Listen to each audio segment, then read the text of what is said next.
Today I'm going to talk about an anti-abortion argument. This argument is by a guy called Don Marquis, and it's an article. It's originally appeared in an article published in 1989 in the Journal of Philosophy called "Why Abortion is Immoral."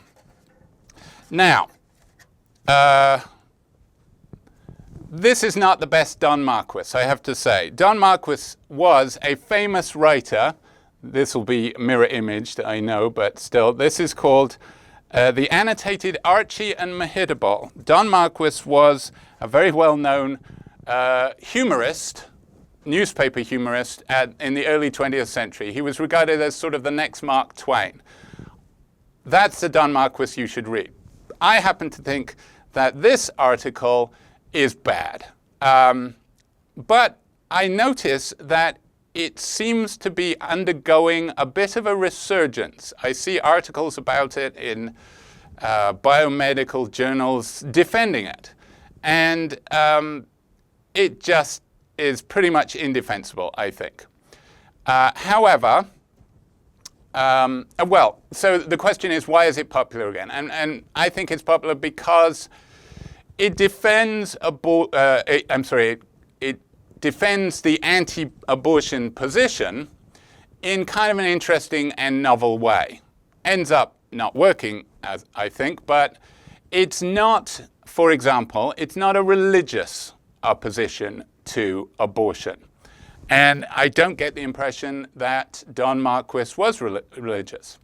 However, I also believe that the only people who will find this argument convincing are people who are already opposed to abortion, probably for religious reasons, because it's just not an argument that I see convincing anybody. Maybe it convinced Don Marquis himself. Maybe he certainly defended it enough times. The original article is 89. There's a series of articles going up to his death. He's dead now. Like the latest is about 2013 or something. But basically, he doesn't change it. It's essentially the same.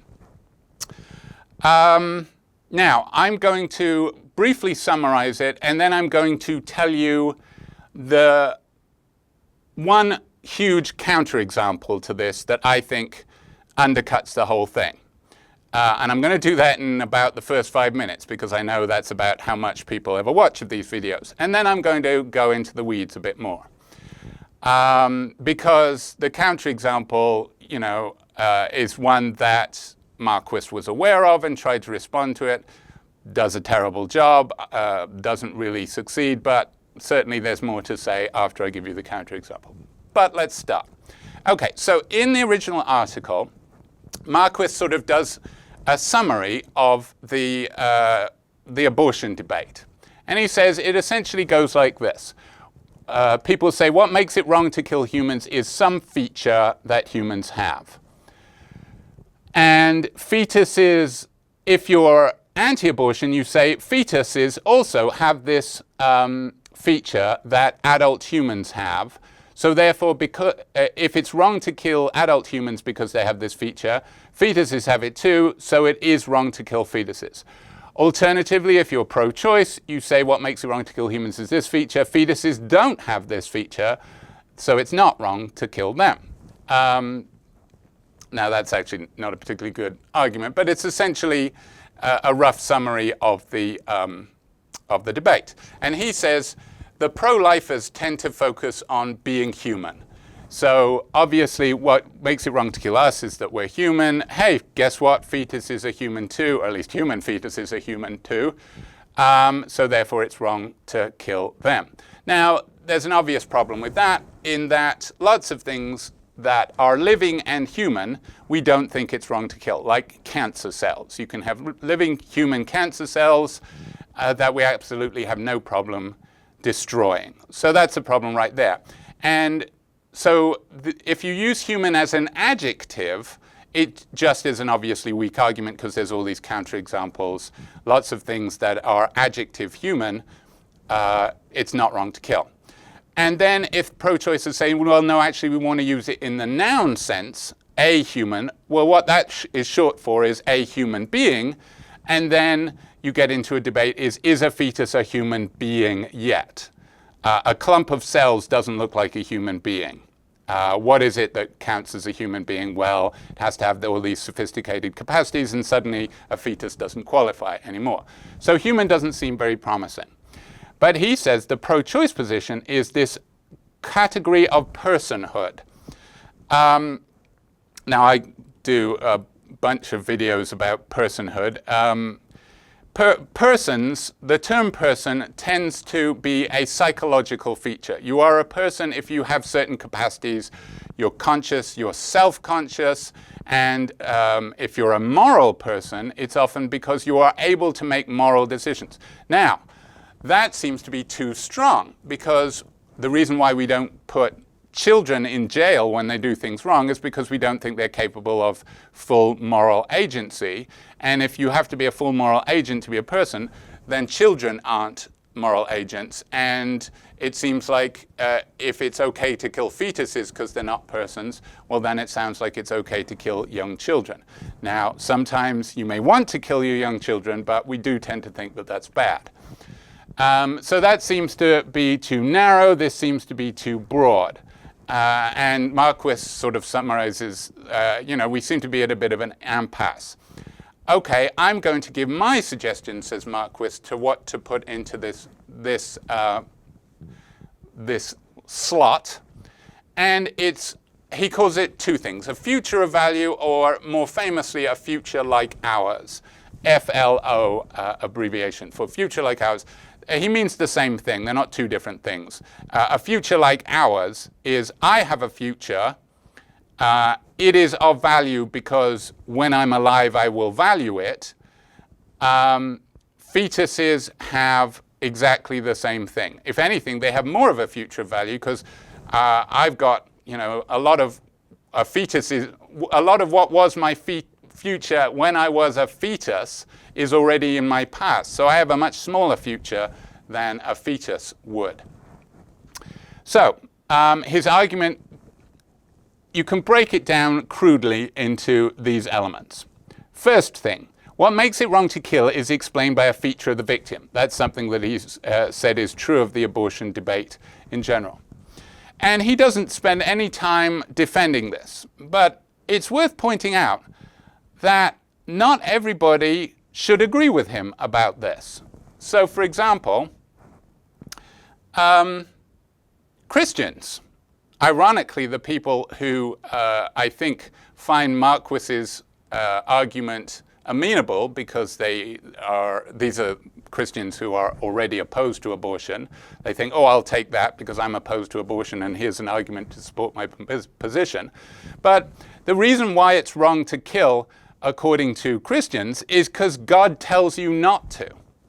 If you actually believe, as many Christians do, that everybody who dies goes to heaven, you're not harming somebody by killing them. In fact, you're doing them a favor because they're going to a better place. So you can't really explain why it's wrong to kill people in terms of what's happening to the victim because they're better off. So why is it wrong to kill people? Because God told you not to. That's not a feature of the victim. That's a feature of God or a feature of the commandments of God. So it's worth noting that Marquis thinks that this is so self-evident that you don't need to defend it, but I think that actually a lot of people, and people who would otherwise agree with him, can't really agree with this. But that's not a main part of my criticism.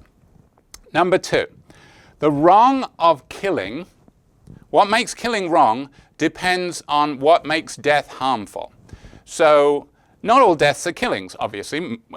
Most deaths aren't killings, they just happen. Accidental death, death by natural causes, those are just deaths. Nobody killed you, unless you want to say God killed you. But nobody killed you, you just died. But, people who die prematurely, they step out in front of a bus by accident, they get struck by lightning or something. We say, oh, it's sad that they died. They were harmed by their death, many people say. That person was cut off in their prime. So there is this notion that just dying is a harm to you. And Marquis says, okay, what makes killing wrong is that it is intentionally inflicting the harm of death on someone. Now what this means is, if death is not a harm, then according to Marquis, there's nothing wrong with killing. Now Marquis is going to say, that's the next part, that death is a harm, and he's going to say what the harm of death is. But there is a huge philosophical tradition that denies that death is a harm to you.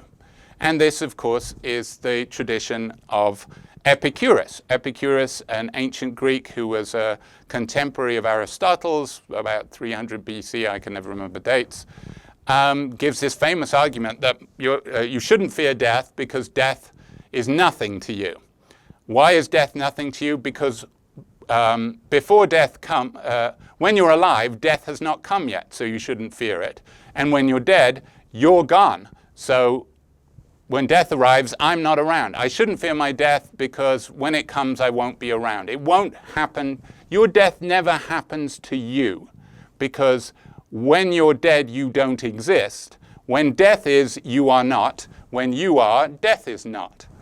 And this has been debated back and forth for basically since Epicurus gave this argument. I am sympathetic to Epicurus's argument. And Epicurus has some very interesting questions for positions like what Marquis's seem to be. And we'll get to those in a second. But anyway, most people think that this is fairly uncontroversial assumption. So moving on. What is the harm of death then? So what makes killing wrong is the harm of death. What is the harm of death? It's depriving you of a future of value. So let's say this graph represents a life. And let's say this is the death. Okay, so this is the beginning of the life and this is the end of the life. Now, this represents well-being, like happiness, good things happening to you. If you fall below this line, then your life is not worth living. That you have, in fact, negative well-being. It's just painful. Now, Marquis is at pains to stress that he is not opposed to euthanasia. In fact, he sees that as an advantage of his position, and why his position is superior to positions that just say life is of value, like life is sacrosanct, that you can't kill brain-dead people. You should keep them alive. You should keep someone in a persistent vegetative state alive indefinitely. That's the sanctity of life position. And that's not Marquis's position. Marquis says there are some good deaths. A good death is when the rest of your existence would have been below this line. Then your life is a negative to you, and actually you would be better off being dead at that point. But a bad death is one like this, where you're cut off in your prime, you've still got, all of this would have been good. So this is good that you don't get. So according to Marquis, and this is usually called the deprivation account of death, your death is a harm to you because you're deprived of all this good stuff that you would have had. You would have had a good few years of good stuff, and you don't get it. So that is what the harm of death is. The harm of death is not getting this good stuff. Now, fetuses have futures of value. In fact, the fetus would be about here. So the fetus's future of value is all of this. And if you abort the fetus, you're depriving it not just of this much, but of all of this. So if anything, Marquis's position is that killing a fetus is the worst kind of killing because you deprive them of the most. Because they had all of this in their future and you deprive them of it. Therefore, killing fetuses is at least as bad as killing an adult. And if you're quantifying degrees of death, it's the worst kind of killing. So therefore, that's why abortion is immoral, as the title of his article goes. Now, I did promise, I've already been talking for 15 minutes because I'm very bad at keeping track of time. I did promise that I would give the counterexample right up front. Here's the counterexample. Imagine a sperm is wiggling towards an egg. It hasn't reached it yet. It will reach it unless you do something. You block it. You prevent the sperm fertilizing the egg, and eventually both die of natural causes. So you prevent fertilization. This is, of course, contraception. Is contraception as bad as murder? Of course it isn't. If contraception is as bad as murder, then abstinence is as bad as murder. And monks and nuns who take vows of abstinence are like mass murderers. This is a ridiculous suggestion, and any view that carries the implication that contraception is as bad as murder is instantly, laughably wrong. Well, it sure as hell looks like Marquis's position carries this implication. Why? Because if I didn't block this, then this would become a fertilized egg, which would become a fetus, which would become a human being. It's here. It has a bright future ahead of it, and I rob it of its future by blocking it. So therefore, blocking, according to Marquis, is at least as bad and perhaps a good deal worse than going up to an adult and just shooting them in the head. That is patently ridiculous. So much for Marquis's view.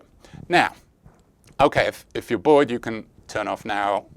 That's basically the moral of the story. But let's go into a bit more detail, because Marquis's view is wrong in many interesting ways.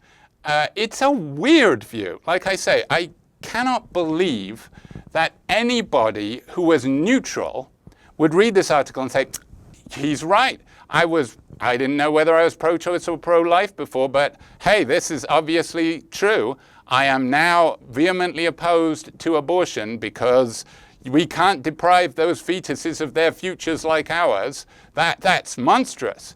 It's too weird. It's too weird and metaphysical. And the more you think about it, the weirder it gets. Now, Marquis doesn't actually spend all that much time defending his view. Most of his articles, like the first one and the ones thereafter are pretty similar, are attacking alternative views of the wrongness of killing.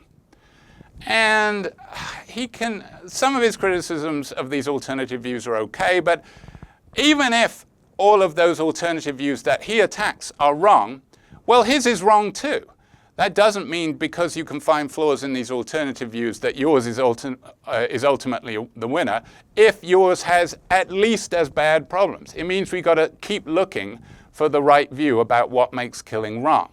It doesn't mean that we should say, oh, well, they're all wrong, I'm going to go with his, because his is crazy.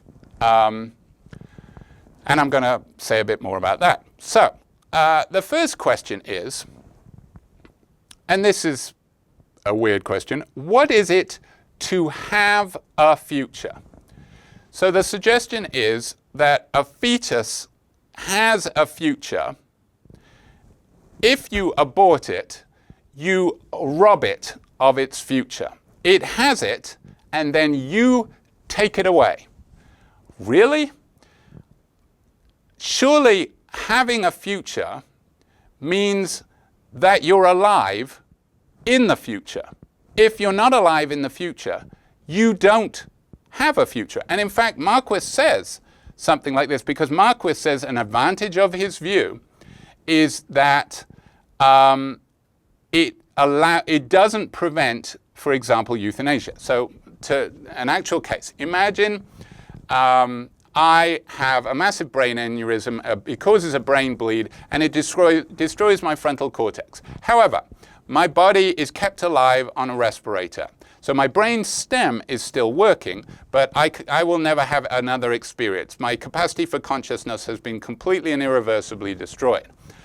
My cortex is just liquefying. But my body stays alive. The blood is circulating, the lungs move, I'm on a life support machine. if you believe in the sanctity of life, you say you cannot kill me, my life is as valuable as anybody else's. Most people don't believe that. Marquis doesn't believe that.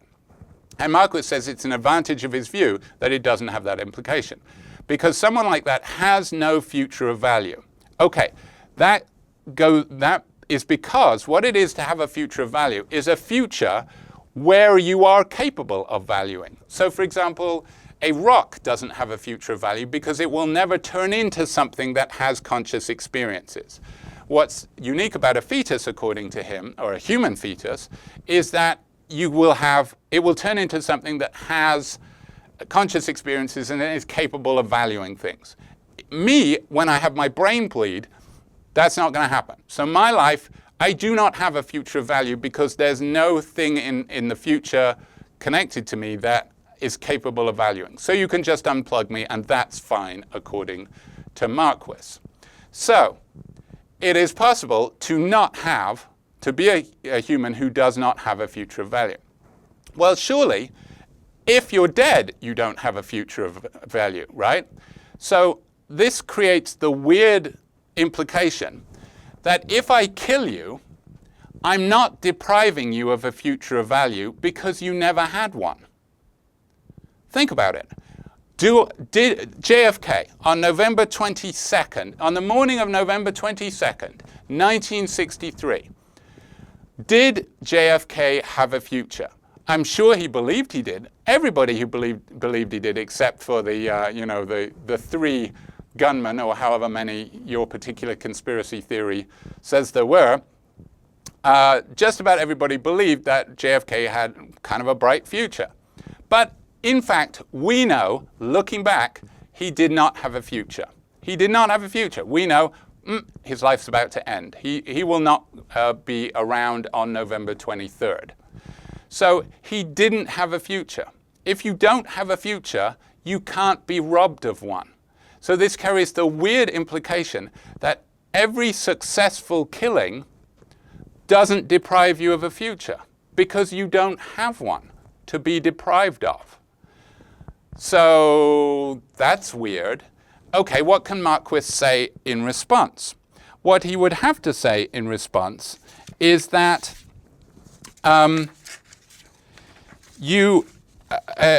he doesn't actually mean that you have a future of value or that a fetus has a future of value.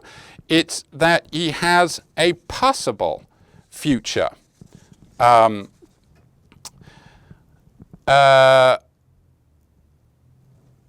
What you would have to say is that if not for the killing, you would have a future.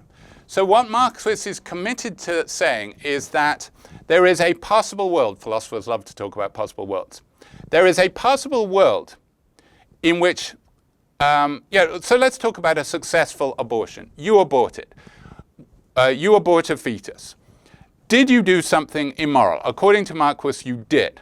Now, why? Well, not because the fetus that you aborted has a future value, because it doesn't now, because it's been aborted. What makes it wrong, what makes you did wrong, is because there's a possible world in which you didn't abort it when it grows up into an adult and has a future that it values. So what makes your wrong act is that possible world is not the actual world. That's kind of a weird thing to explain what makes your action wrong. And notice that it has to be the case that the reason why that possible world is not the actual world is because of the thing that you did, because of the act of killing. Because if not, think of this case. Lucky murderer. Suppose I got a hankering to kill someone and I shoot a man in Reno just to watch him die. Okay, I do that. Obviously, I am a horrible, immoral murderer. But, so I get caught because, I'm standing in the street just giggling as he expires on the street, and the police catch me easily and they put me in prison. But the autopsy of this guy reveals that he had a brain abnormality and he was about to have a massive brain hemorrhage, like within hours. But I kill him just before he does. It looks like I didn't deprive him of a future, right? Because nothing I did, even if I hadn't killed him, he wasn't going to have a future anyway. So me killing him doesn't make any difference to whether or not he has a future. So therefore, it looks like I did nothing wrong. Because if it's true that the wrong of killing depends on the harm, I didn't actually do him any harm because he would have died in an hour. He loses an hour, but maybe he has a pretty bad headache already, and that's a negative. I save him an hour where he would have just experienced a blinding headache. So in fact, if anything, I do him a benefit. According to Marquis, it looks like the lucky murderer did nothing wrong. But clearly, the fact that the guy I shot just happened to have a brain hemorrhage shouldn't make any difference to the wrongness of my murdering somebody. I murdered somebody, and it doesn't matter whether or not they were going to live. Same with, suppose I say, okay, I'm just going to go around killing old people who don't have much life to live. That's surely okay, isn't it? I think most of us would say, no, killing old people is still murder and it's still wrong, even if they don't have much time left. So what that seems to imply is that the wrongness of killing has something to do with me and not just the victim. If anything, the wrongness of killing is my bad intent, not just the harm. If I intend to do something and they survive, well, attempted murder is still bad. And there is that weird thing that an attempted murderer gets less of a sentence just because they're lucky, or they would have thought unlucky. But still, attempted murder is still a very bad thing, and that's not something that he takes into account. Also, consider a firing squad.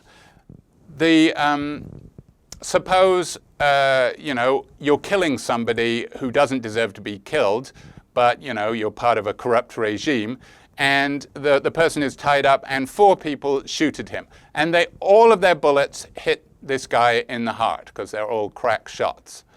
Couldn't you say about every single one of them that if they hadn't shot, the guy would have died anyway?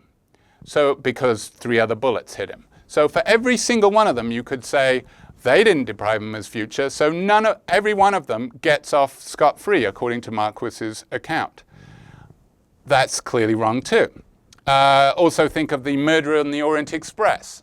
Spoiler alert, turns out all 12 possible candidates for committing the murder, all of them did it. That's the one twist in that Agatha Christie novel.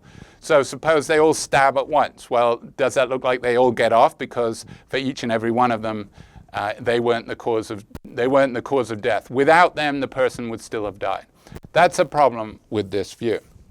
We'll get to the Pinocchio log in a second. Now, what can Marquis say in response to these cases like lucky murderer and firing squad, where it looks like I don't deprive someone of a future of value because they would have died no matter what I did? It looks like his view doesn't explain why that's wrong, but we want to say I'm still doing something wrong. Now, what he actually says is, well, my view is just an account that explains a sufficient condition for a killing being wrong. So in other words, what he's saying is, if you deprive someone of a future value, that is wrong.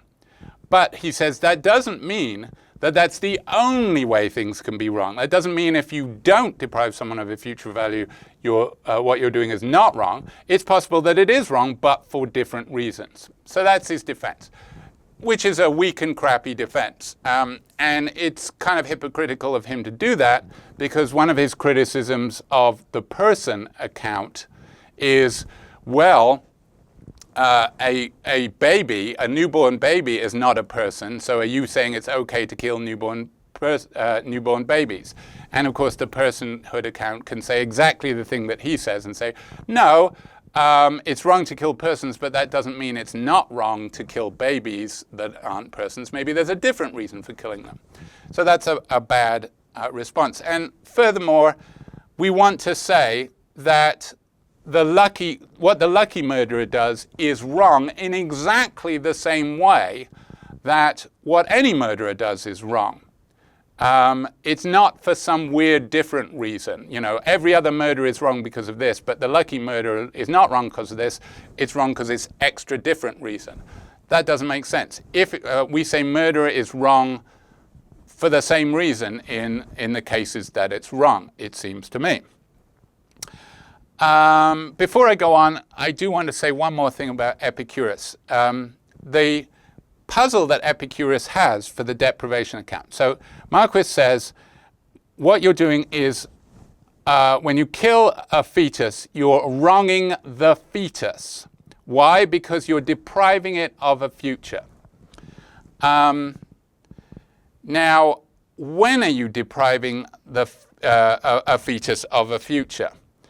When the fetus is alive, you're not depriving it of anything. And when the fetus is dead, you can't deprive a fetus of anything because it's dead.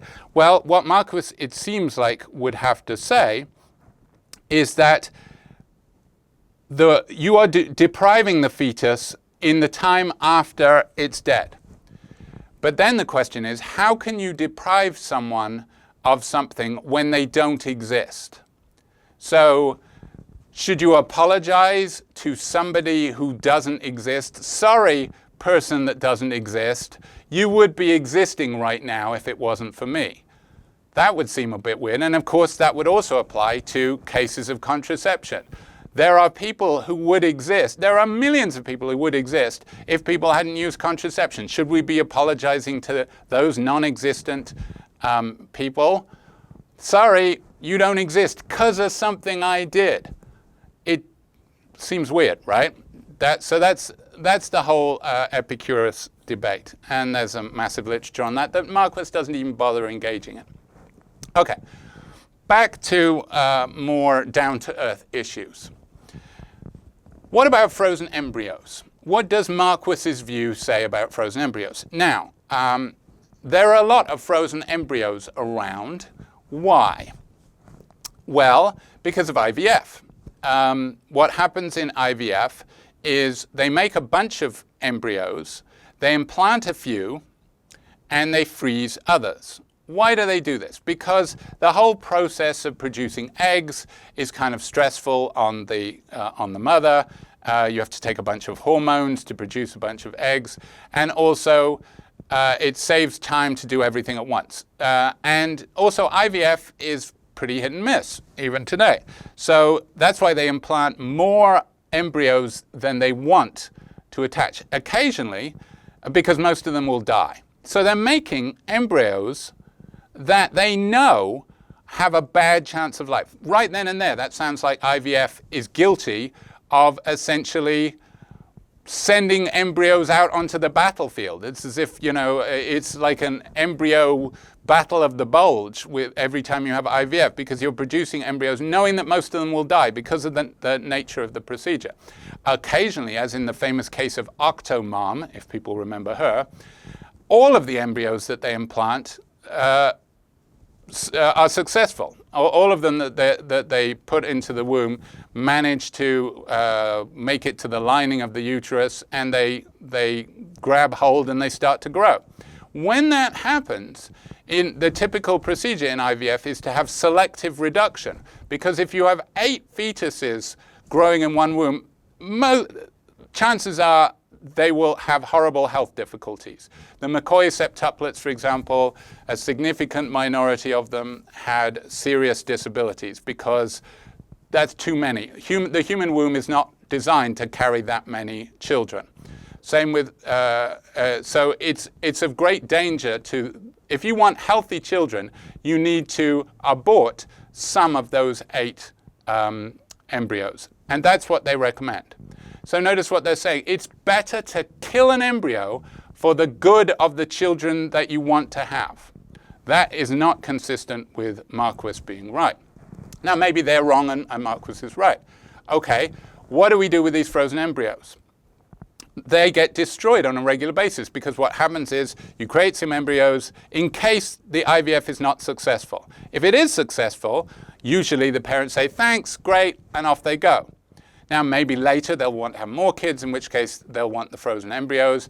But usually what happens is the IVF clinic never sees them again, and they have to decide what to do with these frozen embryos, and they destroy them after a period of time.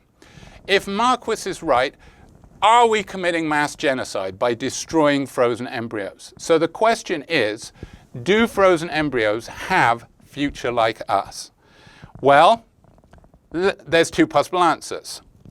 There's the answer that, yes, they do. Yes, they have future like ours.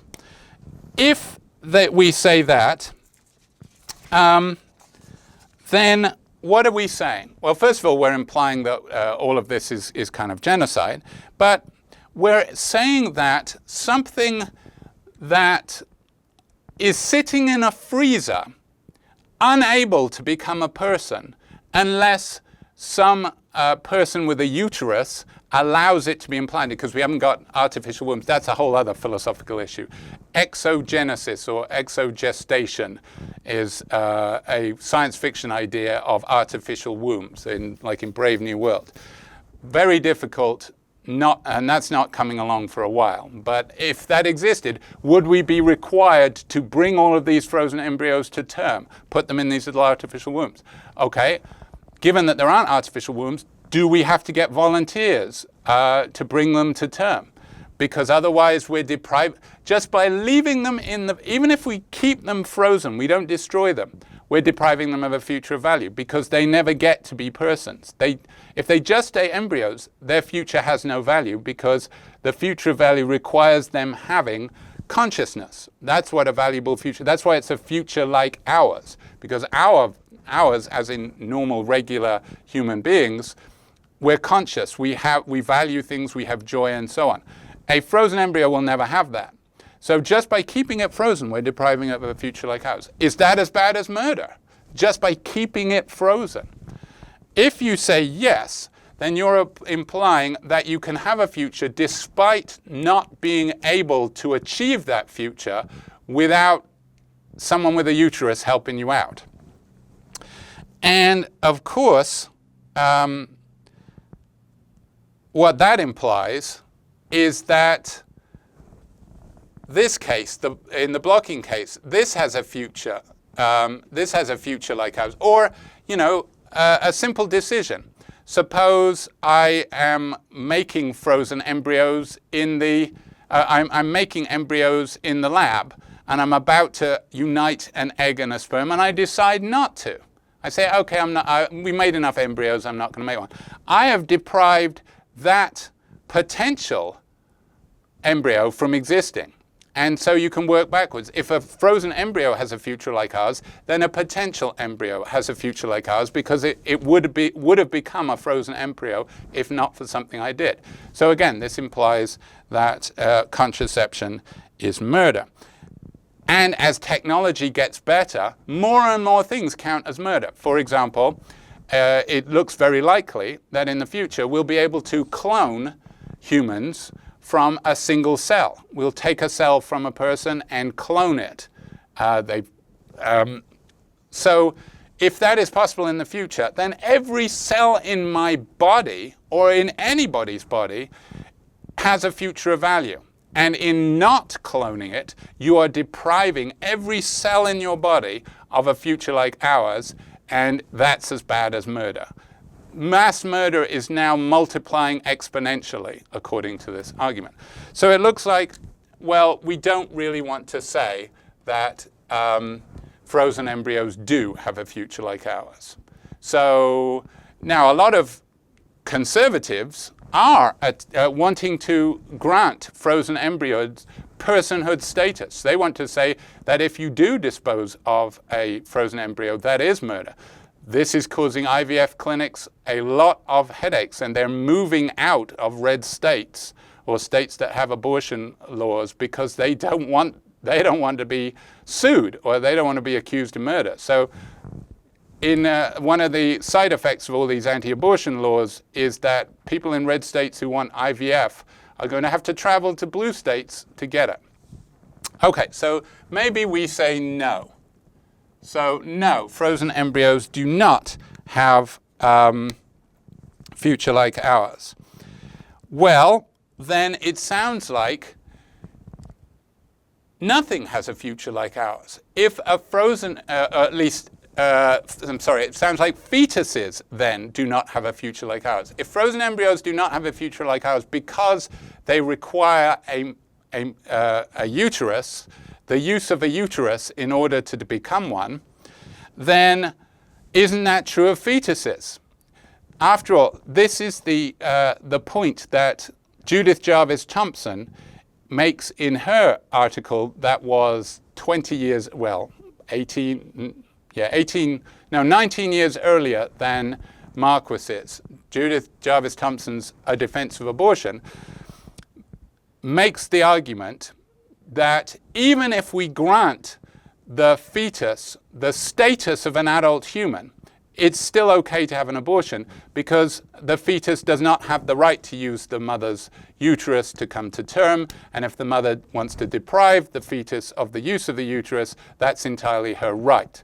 So notice that if Thompson's right, Marquis's argument could be entirely correct. He could be right that killing fetus is just as bad as killing adults. But if Thompson's right, it's still okay to have an abortion. So that makes Marquis's argument all the more redundant, because even if he's right, and I think he's wrong, but even if he's right, Thompson's article trumps it.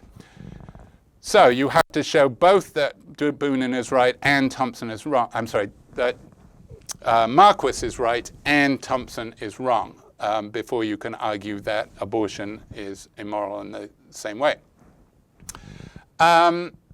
And David Boonin has more recently pointed out, he wasn't the first one to do it, but he's done it in the most detail, that a late 70s case called McFall versus Shimp, where I think it was, I can't remember which one was which. Yes, McFall needs a donation of bone marrow, I think it is, to survive, and finds out that his cousin has a match, and his cousin refuses to donate his bone marrow, and McFall sues him to get him to donate his bone marrow. So McFall will die unless Shimp gives him use of replaceable bone marrow.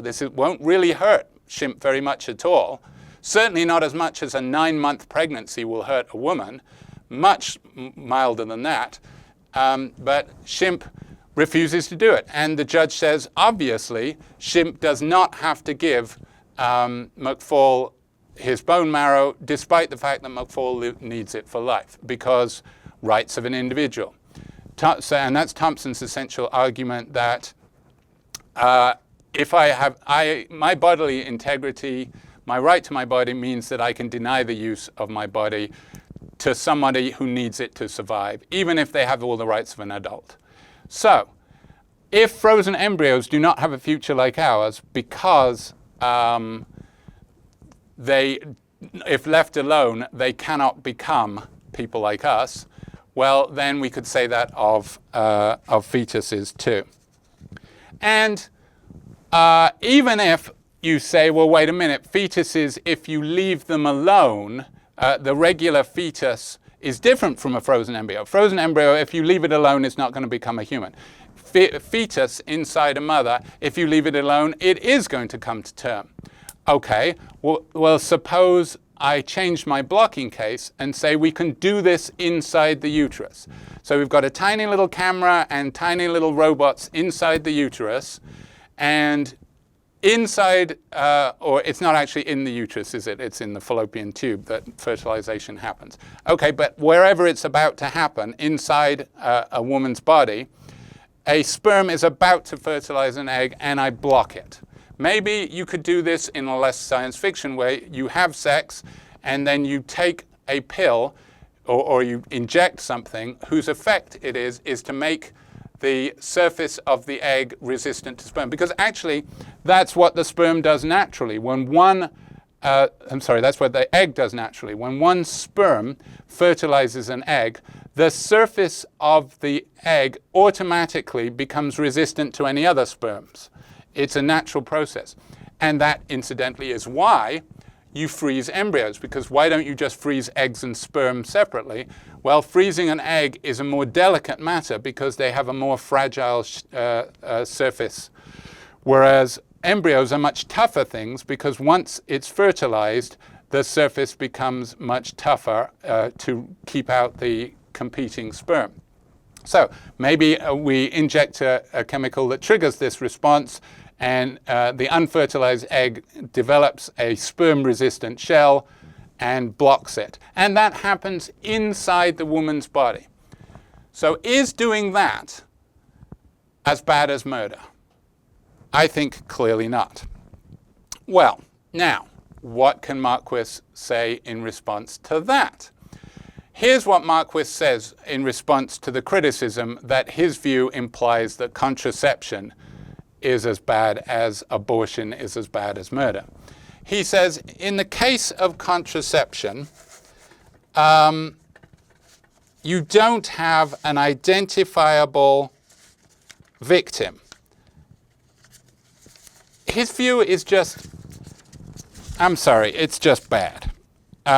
He says, candidates for a subject of harm by contraception fall into 4 categories. 1, some sperm or other. 2, some ovum or other. 3, a sperm and egg separately. 4, a sperm and an ovum together. He basically says, which one do we choose? It's kind of arbitrary to choose one. And so what? So what? Whatever it is, if you left it alone, there would be a human in the future. In all cases, in the cases that he's talking about with embryos, there is no valuing individual when the embryo has arrived because its brain hasn't formed yet. And yet, according to him, it's wrong to kill the embryo because there will be a being in the future that has that is capable of valuing.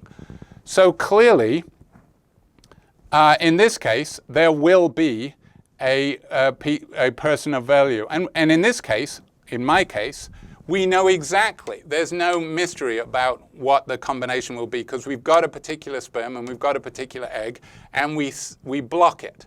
So we know there's no relevant difference between this case and a case where the sperm has reached the egg.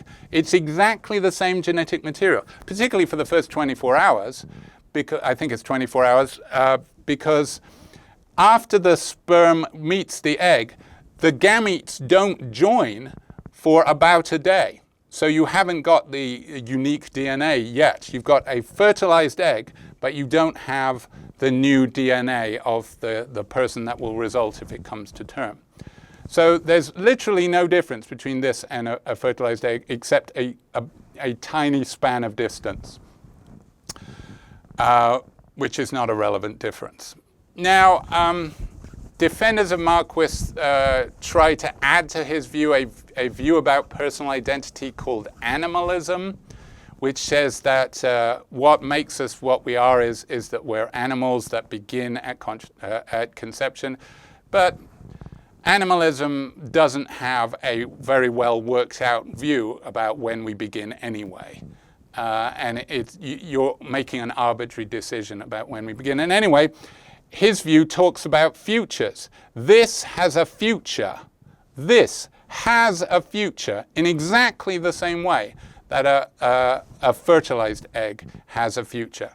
And so if it's wrong to deprive it, then if it's wrong to deprive the embryo, like he's trying to make us believe that we are doing something harmful to a fertilized egg. We should apologize to that fertilized egg for destroying it in the case of an abortion. We have harmed that fertilized egg. Now, is that fertilized egg capable of caring about that? Of course not, Marquis says.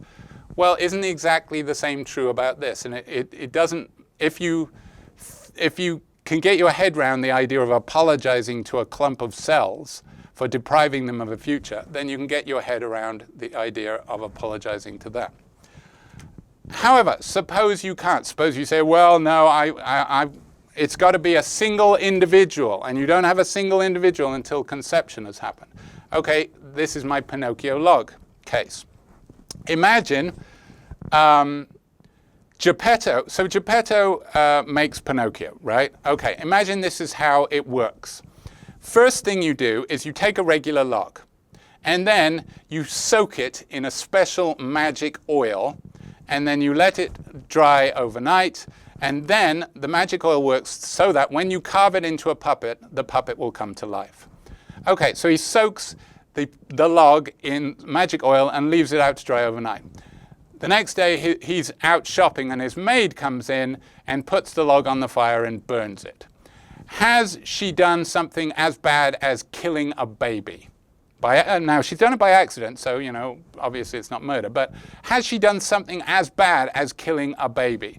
Because what she has done is deprive that log, that magic log, of a future value. Because obviously Pinocchio is conscious and able to have experiences. And another thing that Marquis says is an advantage of his view over the view that it's humanity that makes it wrong to kill humans is because that's speciesist. That would say that it's okay to kill E.T. or Superman. He says, well, that's wrong. Clearly, it's not just humanity that makes it wrong to kill things, because it would be murder to kill E.T. It's future like ours, or future of value. And clearly, E.T. has a future of value. And clearly, Pinocchio has a future of value.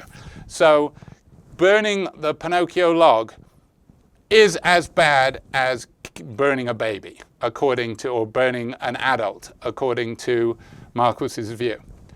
But it isn't, is it? It's just burning a log. You can do it again with another log. Now that log has lost a future value. But that's like if you choose between which two embryos to implant. Suppose you implant one embryo and you don't implant the other. Have you done the equivalent of murdering the one you choose not to implant because you've deprived it of a future value? That's back to this question. I think the obvious answer is no. Marquis's view has that implication, so Marquis's view is wrong. Marquis at one point compares an embryo, a clump of cells, with a temporarily unconscious human. He says, just like a temporarily unconscious human, a clump of cells is a temporarily unconscious human. Why? Because it's going to be conscious if you leave it 9 or however long it takes to develop a brain capable of consciousness. In that amount of time, it will be a conscious human. So a zygote is a temporarily unconscious human. That's some pretty Weasley words, and it's obviously not true in the same way. A temporarily unconscious human has all of the equipment for consciousness. It's just offline at the moment. A clump of cells does not. All right, that's enough about Marquis. I think it's an obviously wrong view. I'm rather alarmed that it's still being talked about in this day and age.